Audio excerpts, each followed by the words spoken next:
पहचान बनानी है, पर शुरुआत कहाँ से होगी पता है? साइंस है तो लाइफ है। मेरा तो पक्का है मैं साइंस को अगर तूने साइंस पी ली तो अपनी दोस्ती टूट गई। अरे तू तो पागल है, कॉमर्स ले साथ में पैसा छापे। भाई मैं तो कंफ्यूज हूँ, तुम जो लोगे वो मेरी। तू कह रही है? तुम्हारा तो नहीं पता, मैं तो आपकी। ये सब छोड़ो, अपन तो आइडिया कर लेते हैं और सेक्शन लेंगे।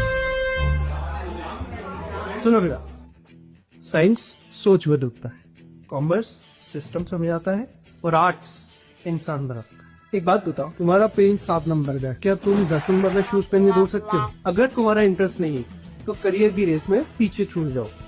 सब्जेक्ट चूज करते वक्त अपने आप से 3 सवाल कीजिए, ऐसा कौन सा सब्जेक्ट है जिसे पढ़ते टाइम आप घड़ी नहीं दे? आप कैलकुलेटिव हो या क्रिएटिव? आपको फील्ड वाली जॉब चाहिए या ऑफिस में बैठ कर काम करने वाला? करियर ट्रेंड देखकर नहीं, अपनी स्ट्रेंथ देखकर। Follow your passion, not the crowd.